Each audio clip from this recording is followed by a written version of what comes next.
Hi everybody, it's Chrissy Sawyer back again. There's a lot happening. I know I'm making that a cliche at the moment. So I think without any ado, I'm going to go straight to my notes and plow in.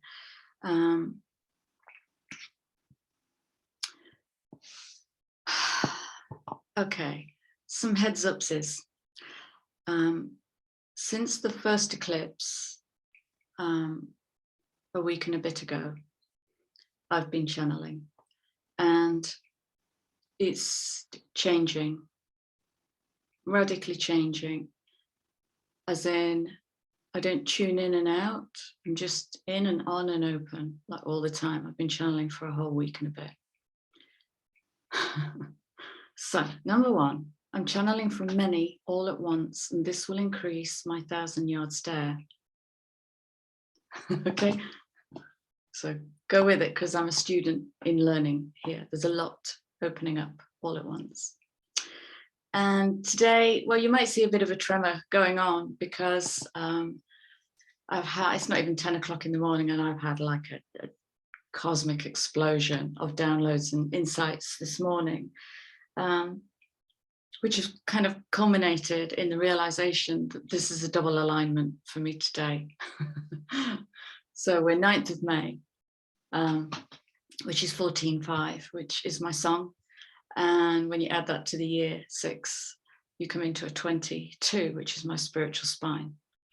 And I really want to, I kind of don't, but I really want to make this video more about, well, there's going to be some more, just notice how I'm resisting here. So I want to birth something and I want to tell more of the truth. So there's a part of myself I've been holding back since about 2017. And in 2017, my counselling work went to a new level. And I don't think I've fully moved into it until now. And what happened in 2017 is I was allowed to see clients' timelines and ancestors. And so I could map their behaviors down the parental timelines. And what that did was it started revealing karmic patterns. And what I never saw at that time is that's all been building up to now, and this washing out of old karma. And what that's meant is, yeah, okay, what if I'm not so hard on myself? And what if I trust that I've taken the steps appropriately? Because there's a little inner narrative that wants to say, well, you never really let go of the counselling label. And what does that mean? That means I don't self-disclose, so you know nothing about me privately, because I'm a counsellor. So I have to uphold certain boundaries around self-disclosure, and that all comes out on camera. I don't want to do that anymore. I don't want to do that anymore. So what's the sacrifice for expansion and growth? You've got to let go of something. So I kind of want to let go of the whole counsellor thing because, do you know, the majority of my client base,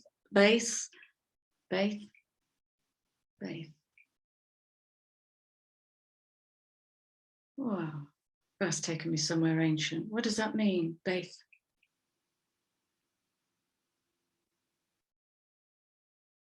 Can we park that? Just let's park that. Most of my client base are magi. They're magical children coming alive. So what am I shy of? What am I not letting go? I'm not letting go of that non-disclosure boundary. So I am, because if I take my work to the next level and let new lungs breathe into my esoterica, into my magi, into my mystic,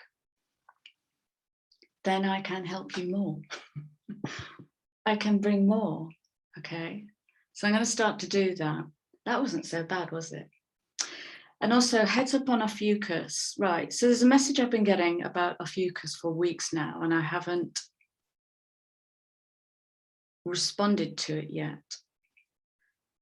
And there's like a growing call from Ophiuchus. It keeps calling. And I'm getting something about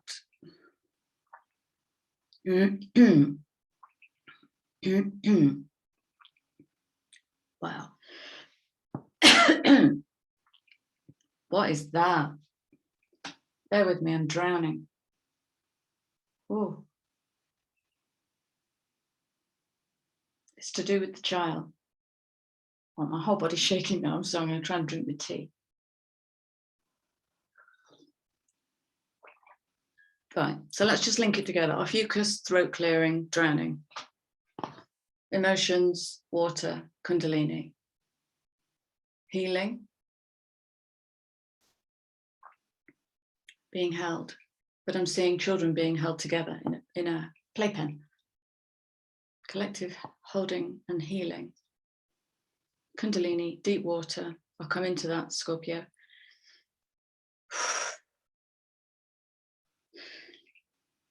So it might be, right, here I go, because I'm going to start darting all over the place. I never speak in terms of guides, my guides.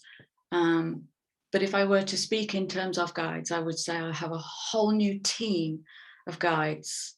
So I'm needing to kind of get all of this incoming into some kind of alignment, temperance, discernment and discrimination. So I'm doing an awful lot of work behind the scenes before something comes out of my mouth. So I'm a novice today, so just dance with me in this novice energy. Where was I?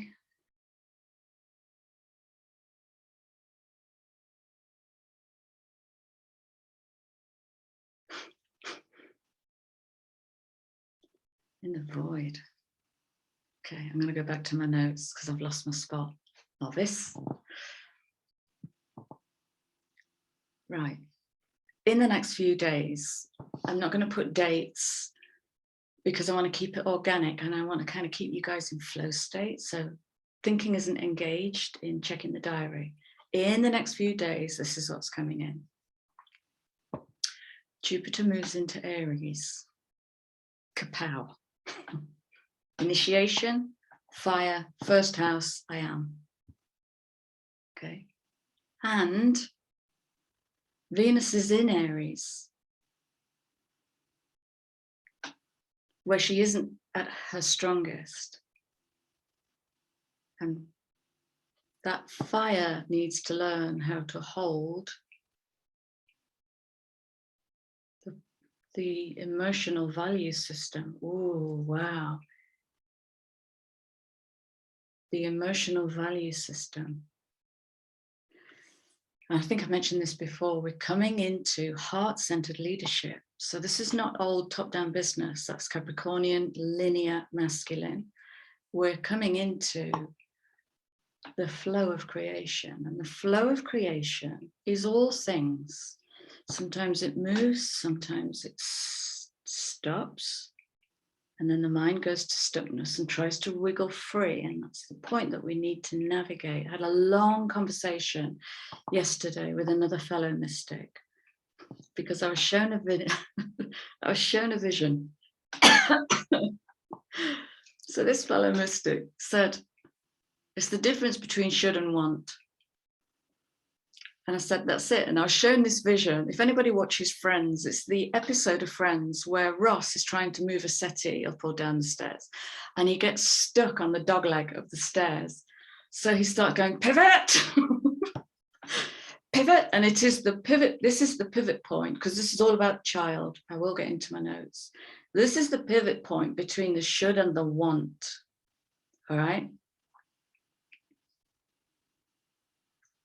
So maybe we grow a new business because we should be making money, because we should pay our bills, should, because we should look a certain way in the world. What do you want? The amount of business owners and leaders that have asked this question. I understand what you do, but what do you want? Do you love it? Does it pull you out of bed in the morning? Does it take you out of time and space where 7 hours later you realize you haven't had a glass of water or been to the loo or eaten? Okay, it's not grounded in that kind of passion. So the sentence I'm getting with this Jupiter moving into Aries is, I make my own karma. Now, Helen, if you're watching, I got that sentence on the first eclipse. That sentence came in. And a couple of days ago, I did the numerology. I did the precipitation on I make my own karma. Have a look at it. You want to see the number of 8s in it. It's fantastic. I make my own karma. What does that mean? That means I'm exiting the should program and I'm entering the want program. Okay, belly, Kundalini, Serapis, hello. Serapis Bay, that was one of my old guides. 10 years we worked together, but he's in the house. Kundalini, it's serpent energy, it's Ophiuchus energy, and I think this is where it's coming in. So we're moving into heart-centered leadership. What's my heart want? What's my heart want in this? Now the mind is going to want to come in and go, whoa, whoa, whoa, hang on a minute. What's the point in that? Where's that going to go? Just follow. This is learning to follow the inner book. It's all there. You brought it all in with you. So Jupiter is going into Aries, where Venus already is. So it's going to expand the heart. It's going to expand your personal value system. And you'll have done all the work in the last 6 months. Is that all you're worth? We all went through that prod. Is that all I'm worth? So I saw business owners changing their business structure, changing their pricing structure, moving boundaries within a family system. Is that all I'm worth? Just to kind of elevate and come more into sovereignty, right? Mercury is going retrograde in Gemini. Gemini is about the thoughts. It's about the mind. It's about where the mind is in alignment with the feelings. See where this is going. And we also have dark moon Lilith, black moon Lilith, prefer the word dark, in Cancer. Cancer, the family, the home, the hearth. What is hidden under the shell of the crab? This is where our feelings are out of alignment with our behavior. This is family systemic work, okay? So we have Mercury, what thoughts are out of alignment? Black moon Lilith in Cancer, where are my feelings out of alignment? And suddenly, we have the potential for some very disobedient behavior. Okay? Right. We also have, sorry, even my notes are all over the place. We also have, early next week, full moon total lunar eclipse in Scorpio. That's as deep as it gets. Lunar, moon, deep water, Scorpio, deep water. Check where your Scorpio placement is. That might be really helpful. Okay, I'm going to launch in now. That was the intro. This phase. Oh yeah, thank you. Right. Yeah, perfect timing. So I've just been given back the sentence that I lost, which is, check out my playlists. And there's a playlist called Resurrecting the Child, because all of the therapeutic work I do in the world starts with the child. It is the child that raises the parent. That will come in a bit. It's the child that raises the parent. Okay. No, I'm not going there. Check out that playlist, because that's everything that this is culminating into. This phase is all about the child's self, so get super loving. Venus in the first house, Venus in the I am, right? It's about the 2-year-old. And in the words of one of my teachers, Chris Witecki, check out Sirius Joy, Sirius as in the constellation, S-I-R-I-U-S.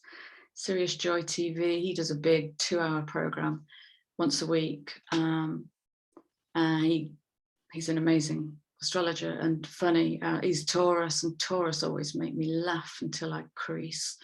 So he's funny and grounded and not too serious.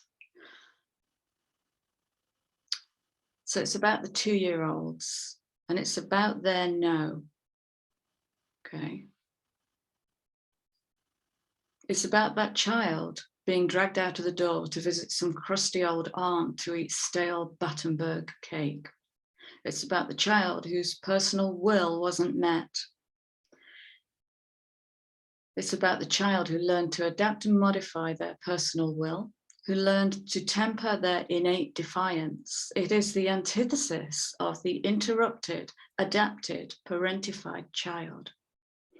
The resurrection of the artistic, magical child, but you've got to be brave and commit to the doingness of change. So you've got to flip some apple carts. Okay, and you can do that in a harmless way. The resurrection of the artistic, magical child, done that. The upsetting of the apple cart in an adult way, right? So you're gonna have to bring temperance in, like for the rest of the year. Use temperance, study the image. If you have a tarot deck, pull the temperance card, study the image. Temperance helps you collapse duality and bring everything into polarity. What's polarity? Well, it's a pole rather than two separate things that can never unify. So on a pole, it's good and it's bad, but where's the position on that pole where both are true? So we're collapsing duality in the bigger picture. The inner child will vary in everyone. So the level of relative inner narrative unpicking, Mercury retrograde, will also vary from person to person. And the effect that Lilith will have in that Cancer, check your Cancer position, that will also vary. So what happens when a kid doesn't get its way? That's basically it. What happens when a parent exerts authority without compassion? When a parent exerts authority without freedom? Now, this is where the child raises the adult, because if the parent was squished in any way as a child, it will not be able to meet the feral, willful in the child. And so it will squash it, because that's the only blueprint the adult has, is to squash Kundalini. Okay, Kundalini in a child is chaos. It's chaos, destruction, creativity. It's magic. It is magic. So when that kid gets squashed, what begins to happen? And I'm kind of picking the terrible. I'm picking the terrible twos, because as soon as Chris Witecki said it's the terrible twos, I went into process. I took myself into process, and the whole day just opened up, giving me more and more and more insights and information, not just for me, but for the whole collective. It's fascinating. So the terrible twos are kind of when the kid starts getting told off and squished, because it's when that little wee one is moving into that two energy. So wanting to explore the boundaries. Oh, careful you don't fall over. No, don't put, no. And all the no's come in. No, don't. It's one of the first sentences little ones learn. No, don't, stop. Sometimes, yeah, it's to protect them. Sometimes it's because the adult can't tolerate a mess. And many, many other reasons. So what happens is that little one starts to adapt and starts to go up the family system to parentify itself so that it can micromanage the parents' peaks. So when a child becomes parentified, systemically what it does is it moves from child to parent to grandparent so that it can parent the parent. So this is systemic misalignment. And that kid will always be in conflict. Will always be in conflict because it can't first meet that Aries first house, the want and the will. Doesn't have the freedom. It has to bypass that, suppress it, creating inner conflict to manage. So if you watch a child's eyes, when it does something, if you see where the eye goes to, that's where the social cue is going to come from. And if they're kind of waiting for a kickback from mum or dad, you'll see it. You'll see it, because the body doesn't lie. The body is the blueprint and the betrayer. It's the mind that creates the squishiness. So as that kid learns to lie to itself, I can do for others before I do for myself. It's all the old Piscean stuff. I do for others before I do for myself. It sets up a lie, and it is a lie, okay? It's okay to call it that. And it starts to build, or starts mapping to the inner critic or the inner bully, the inner saboteur, the inner terrorist. Depends where you are with it. So I've called it the inner critic. So the inner critic is the voice we develop in the face of inner conflict. It's where we bully ourselves into submission as we navigate the pivot point between should and want. Inner conflict is caused when we move to behavior that is out of alignment with our core truth. I call that moral injury. It's where we suppress and wound our own feelings. So self-harm, we're calling it what it is. We create a lie and we live by it. Moral injury. This eclipse is about, we have to stop robbing ourselves of our own joy and light. And I'm reminded here of the pattern of narcissism, which is all being washed out of the system now, and it's going to be challenging. The narcissistic parent wants to show the child off, but never wants to give the child acknowledgement and validation. So the child never knows if it is actually being steered in the right direction.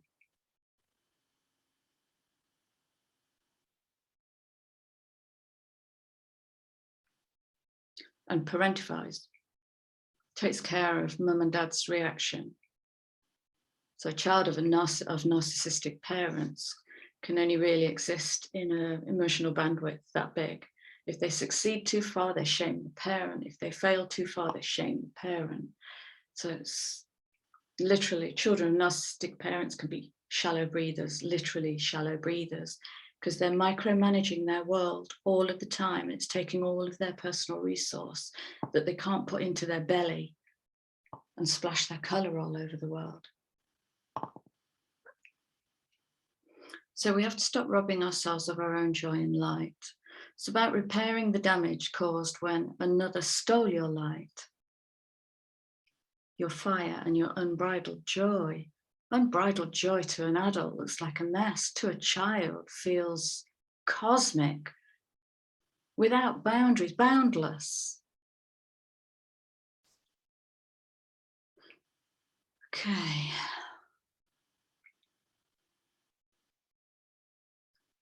So yeah, we're adulting. We're learning how to express ourselves in our truth, not in our should. Not in our should. If my want wants to express something that's going to upset you, do I defer to politeness? Or do I stay in my want and be defiant and honor myself?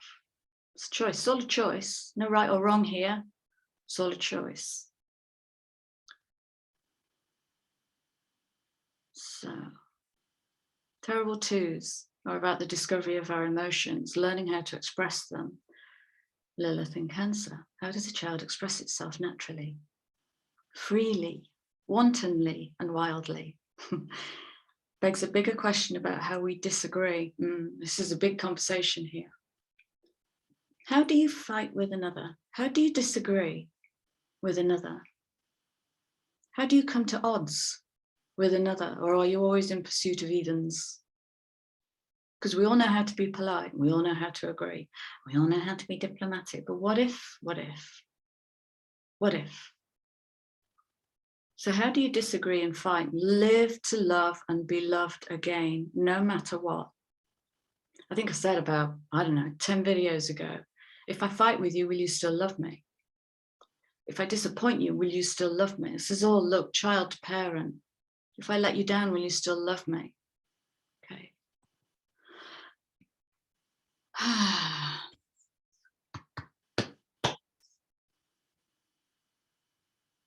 So just wrap up the verbiage. So we have where our thoughts hold us back, Mercury retrograde in Gemini. The seeking of freedom of expression. And I guess to a certain point, the elevation of Mercury, lower mind, up to Uranus, higher mind, has to be a given, isn't it? That has to be a given. If we're resurrecting the child, then we've got to come into that mad inventor mind, child mind. Okay, let me recap. Sorry. So we have where our thoughts hold us back, Mercury retrograde in Gemini, and where our feelings hold us back, Black Moon Lilith in Cancer. If it helps you, she was last in Cancer 9 years ago, 2013. So did anything happen there? So those two guys together will be assisting in the changes by raising old trauma out of the body. Everything that held you back will be making itself known, and you may be surprised at how much has been hidden under the surface. We're stitching together the mental and the behavior. So it's like we're stitching together the mind into the soma. So if my body's natural intelligence, if my cellular intelligence is going, I want to move in that direction, it's stitching together the autocorrective mind that wants to stay, you know, forward facing, proper, whatever, adherent. It's stitching that and elevating that into serving the will, serving that active intelligence that's in you. It's in every cell in your being, active intelligence. And it is the unmade part of you that's in your cell, which is 99% empty. So stitching the mental to the behavior, the somatic alignment is the way I'm seeing it. There'll be other words for it. But I just want to nip into July. And this is a date and this is a heads up. I don't know what's going to happen between now and July, but it was one of the astro updates that just made me go, oh, July the 7th, Uranus in Taurus. So Uranus goes into Taurus. This is revolution at the physical level, revolution at a worldly, material level. And Uranus goes into Taurus for 97 days straight. So whatever your artistic, creative, magical self is building now,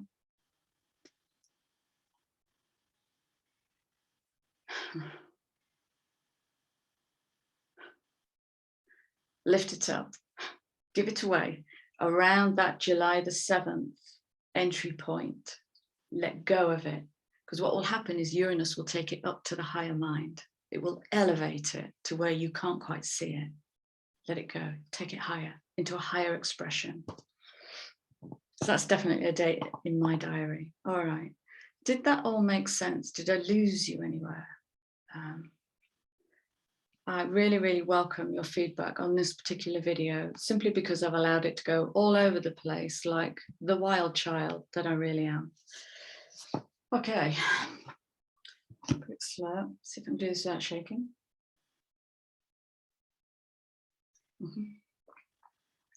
Snake energy today. 14.5.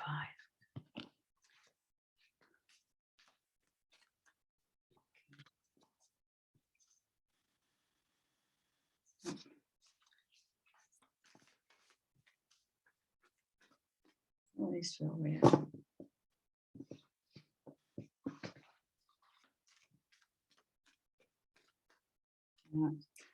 Yeah, I'm just noticing, I've just straightened the cards. They wanted to come out in a different way and I didn't allow it. That tiny little thing.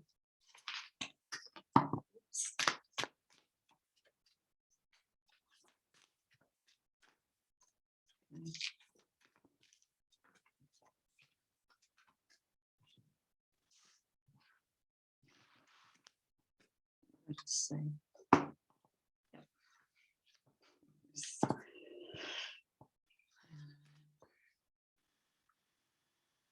Whoa, loud and clear. I told you I was right.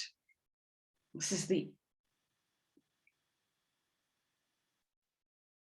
wow, this is, it's the essential voice. This is the essential voice. It's like that voice that comes in before you make the conscious decision.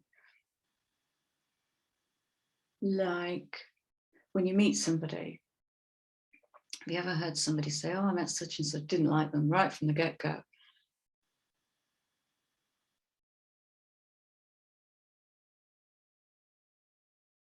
Okay, give me a minute. There's something shady going on here. Oh, wow. Thank you. Wow. Okay. I'm being shown a poll. Because what I wanted to say was, have you ever met anybody that says, I knew right from the start? I knew before I met them. Okay. That's the essential voice. So really in a snap flash, sometimes that inner voice can just come in and whisper. We don't act on it. We ignore it. Let me try and straighten the cards. But what I said was, didn't like them straight from the get-go. Now, that can be a polar opposite of I knew to begin with, and I didn't like them from the get-go. Very often when we don't like from the get-go, we're looking straight into the mirror of our own self. Because you've got to look at it relatively. We can call it I intuitively knew. Well, that's a slightly higher vibration of I didn't like them. Okay. I didn't like them straight from the get-go is they've got a gift for you. Take the gift. It'll come in the shape of a trigger, and not a cell in your body will want to take that gift. It's going to feel like crap. You're going to have to look at a part of yourself that you didn't want to look at. That's a poll. Wow, that's very complex. Can we have it super simple, please? Just noticing that a fly has come in the room as well. Brilliant. Taming the wind. Wind, air, mind, high mind, 55. Look at this. Oh God, this speaks straight to me. Does this speak to you? Taming the wind. Are you just like an open channel at the moment? Are you getting masses and masses and masses? Do you need to buy 6 journals because you know you're going to fill them in a week? This is, yeah, this is, hello.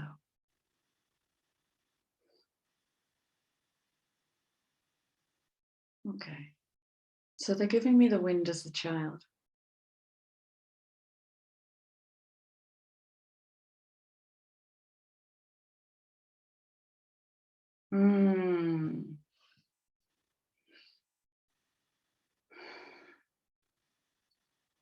When the child feels safe and is with a space holder can be as simple as a parent that isn't threatened by a child's wild.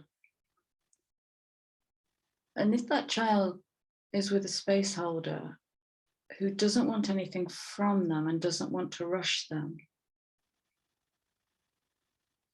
it becomes, tame might be a strong word, but centered. It can pull that fire in, the fire of the mind. It can pull it in because it's not having to compete. This is really interesting. So it's not having to compete with the outside world that might want it to rush, somehow conform, or make it useful or productive, or give it a destination. Just impose stuff onto it. Taming of the wind is, right, so take this inside. So this is about holding space for the inner child. Just to be, to experience itself.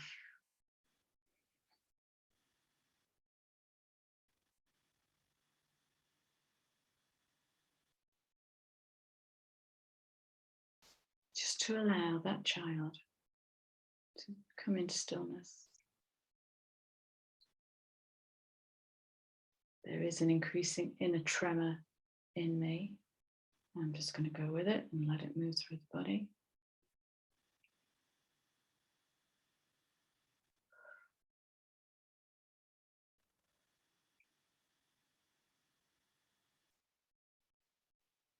Okay, that's gone.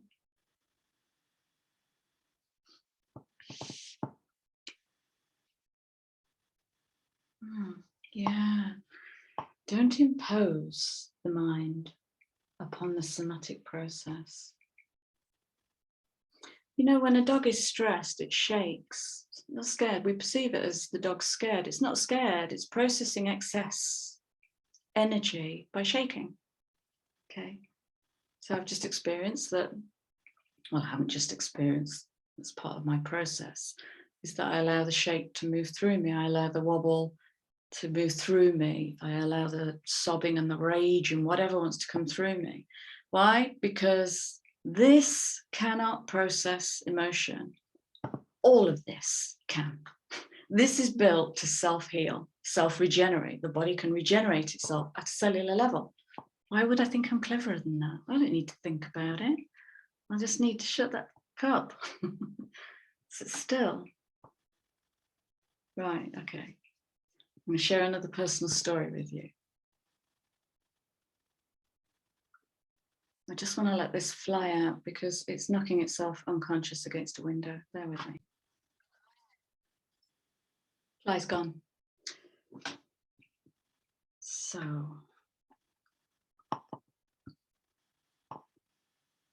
I think 2 weeks ago, last Friday, I think it was 2 weeks ago, last Friday, I had a 3 o'clock Zoom with a pal. It wasn't a client session. And I needed a snack. So I toasted some tea cakes, hot cross buns. And I was just fully in the experience, the aroma and the thick butter.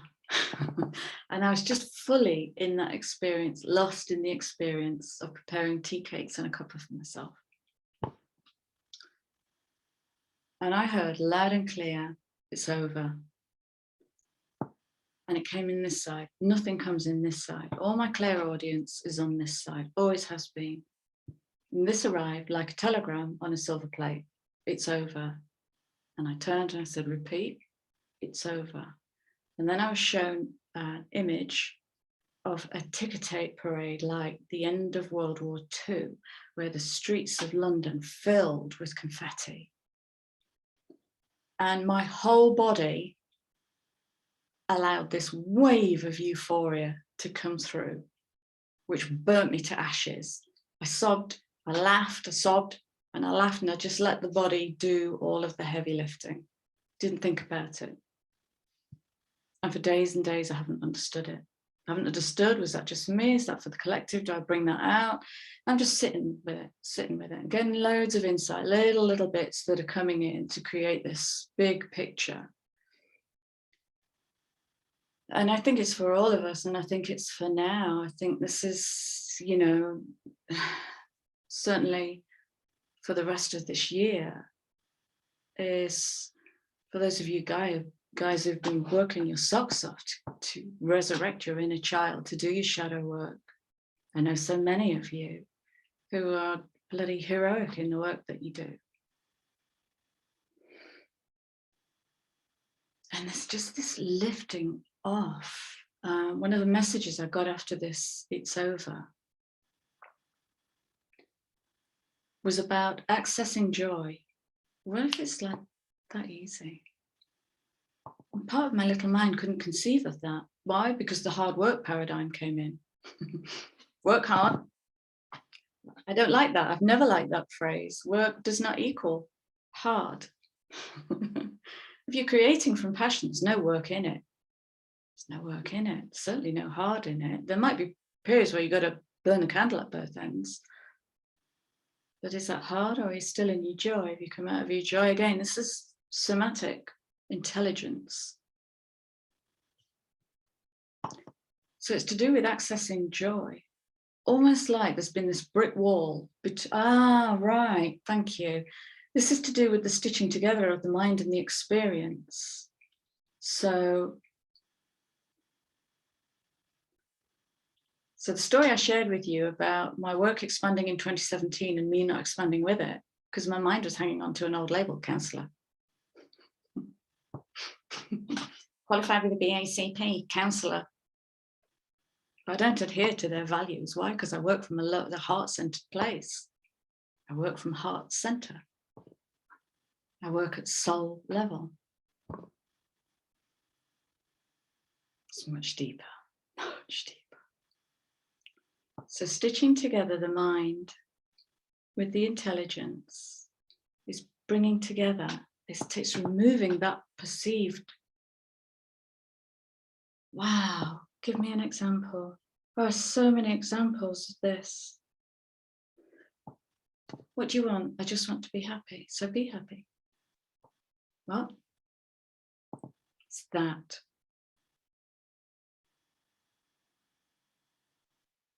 Well, the mind wants to get busy, planning it, doing a vision board, setting objectives, how I'm going to be happy. Fuck all of that. Be happy. If happy is your thing, be happy. So it's something to do with accessing joy and the perceived block that's been there between the mind and the natural intelligence. It's over. It's over. I'm guided to share that personal story with you, the tea cake story, because look at the next card.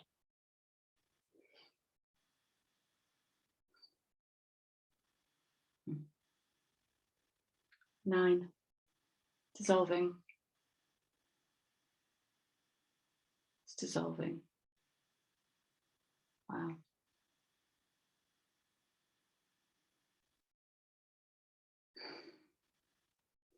So this is about the consumption of the past, turn it into wisdom, and give it to the world.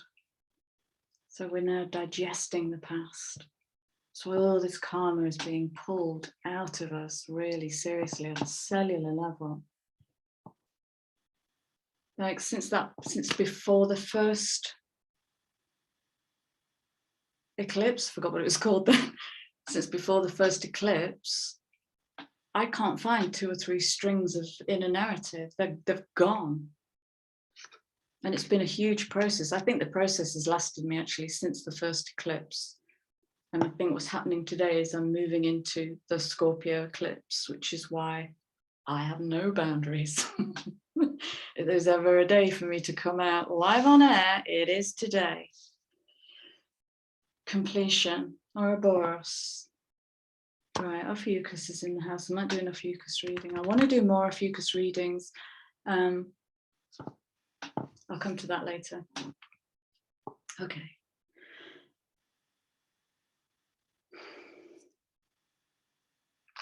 Oh, look at this, look at this, look at this.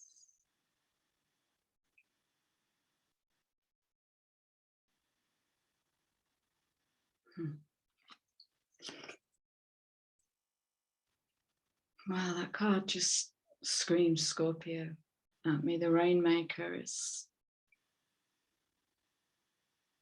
abundance of water coming in to wash clean.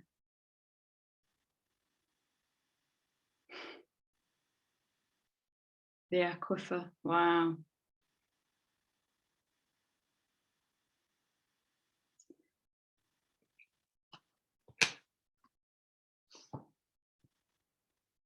Wow.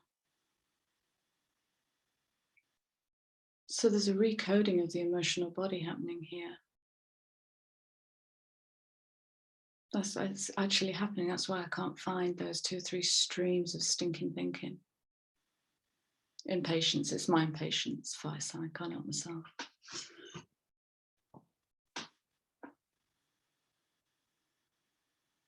It is actually it's been going on, I think, since at least 2020. So remapping of the emotional body to give us greater access to joy.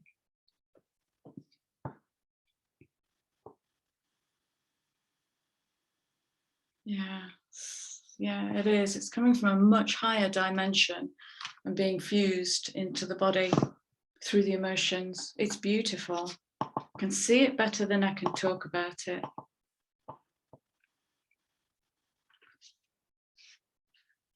What I'm seeing is the flower of life with a rainbow running through it.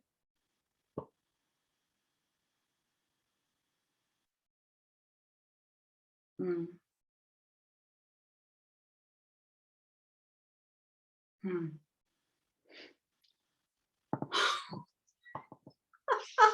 Stop it.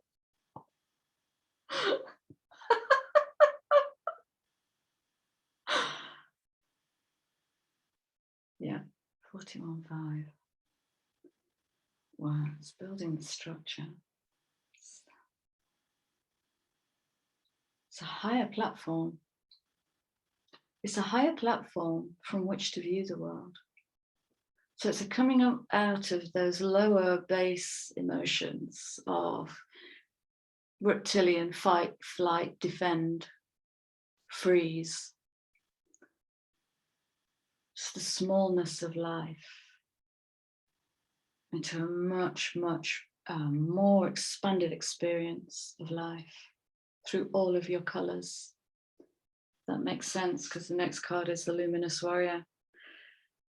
Accessing all of his color, all of our color. And again, this is the child self. The child self has had to shut down some of these colors to comply with the story they've been born into. Mm.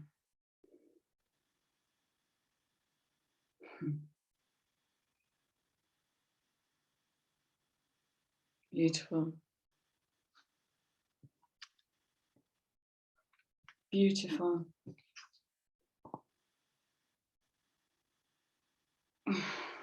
So, check your Scorpio placement. I checked my Scorpio placement this morning. How have I never seen this before? I've seen it 1,000 times and it's never really landed. I have Neptune in Scorpio in my 9th house. No boundaries.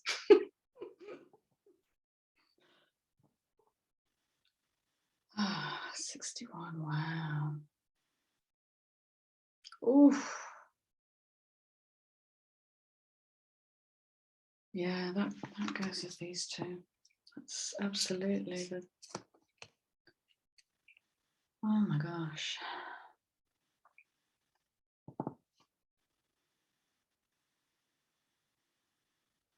It's a remapping, sorry. It's like a remapping of the water. It's a remapping of the water, the emotional body. Oh God. I run out of words.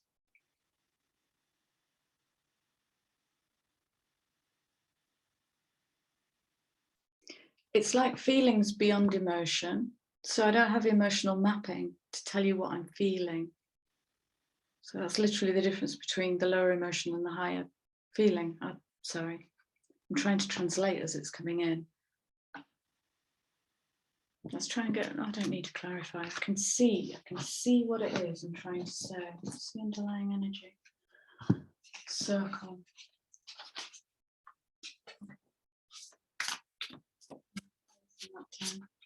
Clarify. And this remapping of the emotion. What am I trying to say about? No, I don't remember this. What am I trying to say about emotions and feelings?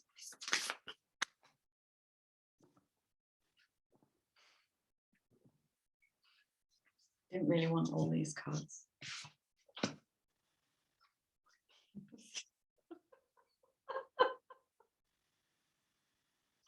Oh, stop it. Okay.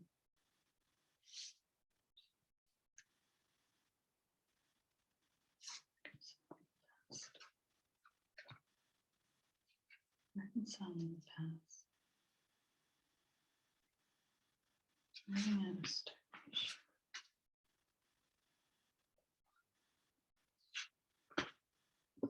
bear with me. It's coming in from all sides.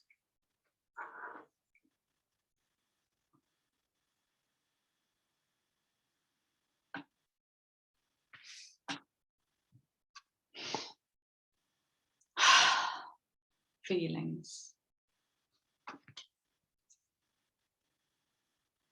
emotions.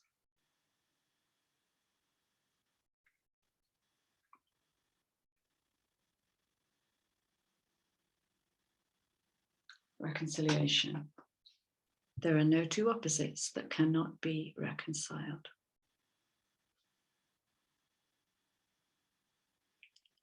There is no fight that cannot be had. That's what I'm trying to say.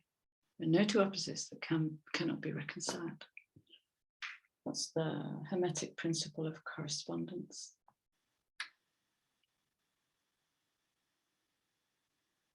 Reconciliation. Is this going on now?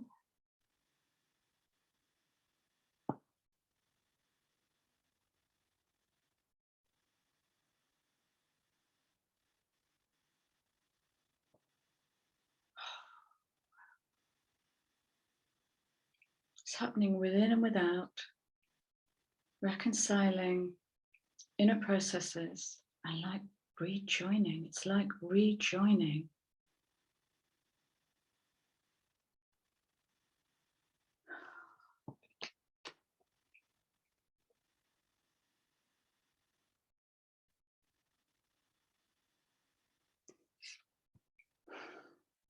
So I've got it's over coming back to me. It's just like going home. It's like, what am I trying to say? Remembering how we used to manifest, remembering what we are. Architects. Architects.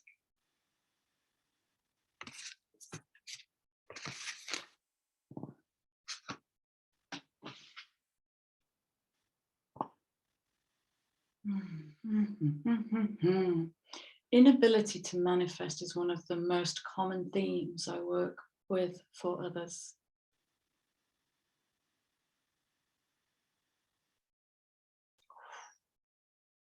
Crown chakra is going crazy.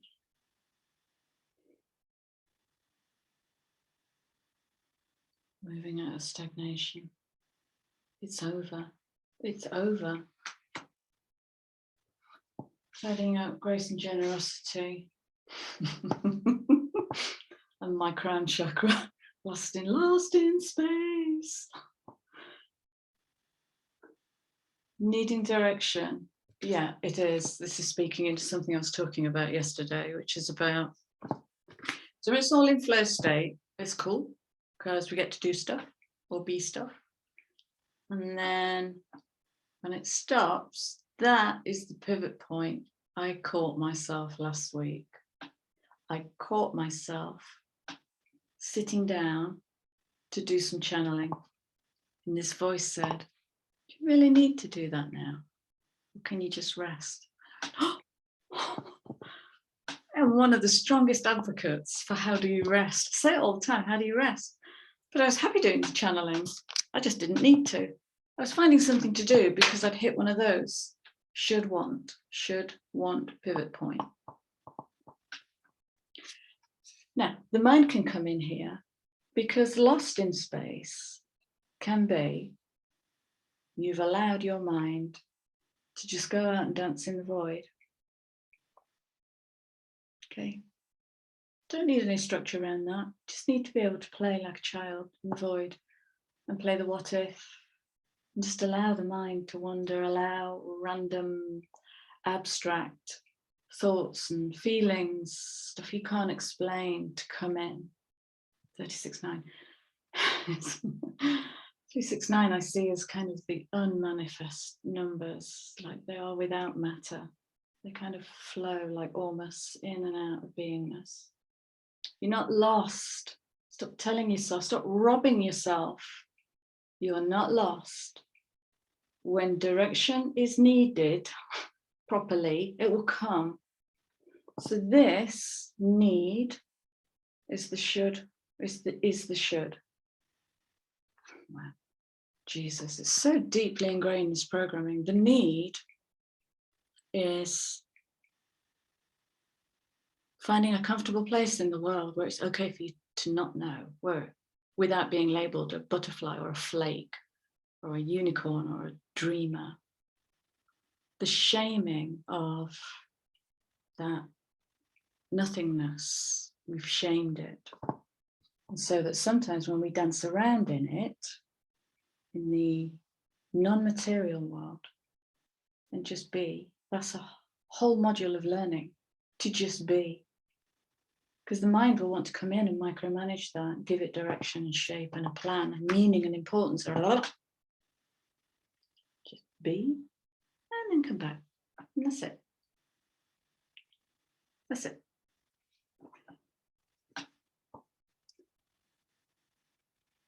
And that's the grace and generosity from you to you. It's all about you. You become your own benefactor. You give yourself the grace and generosity to not shame yourself for not knowing what the plan is. Stunning, stunning, stunning.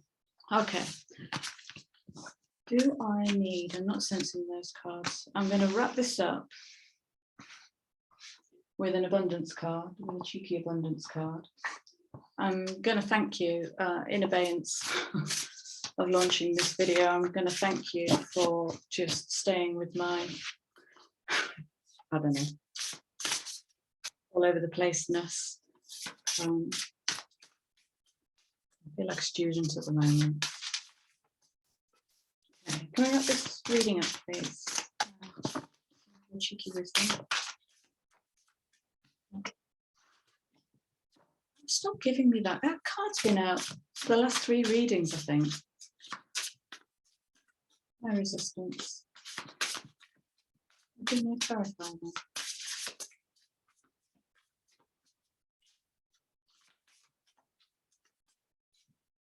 What happens if I put that there?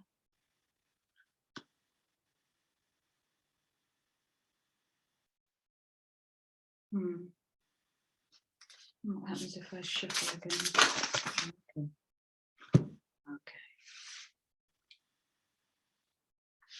Right, I'll tell you what just happened there. So the cards weren't giving me anything, but they were taking my eye to the shaman card, the underlying card, which is the circle. Okay. And we also have this.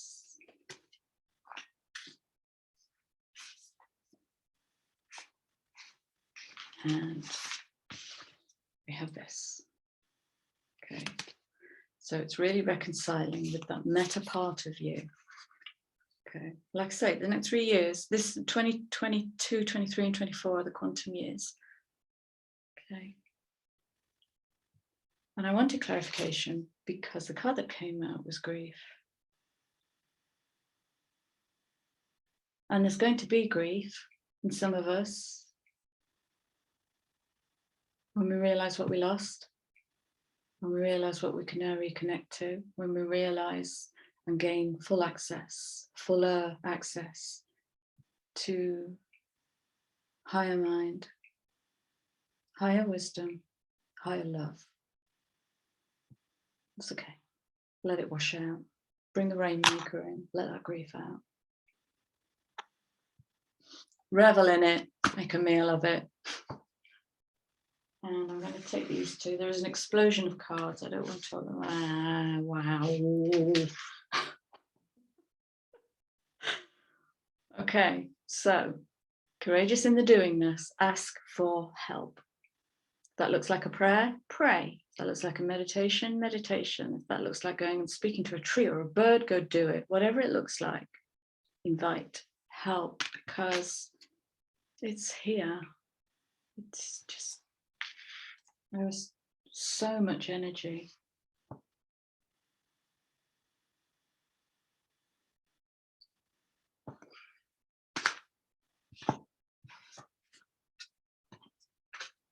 That's it. That's it, my beautiful people. How long have I been? I have no idea how long I've been. Yeah. What if manifestation looks like that?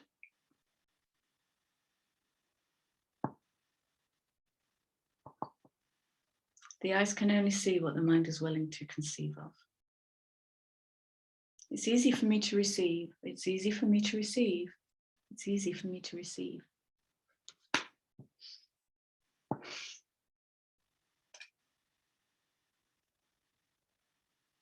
Okay, I'm gone.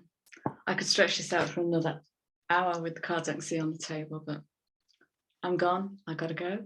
I love you guys. Please feel free to comment anything, because I'm a student here. So if you get guidance about anything, pop it in the comments, or if you got guidance for somebody else, pop it in the comments. We're a family here and we work together. Okay, lots of love. That's all for now, and I'll see you guys soon. Bye bye.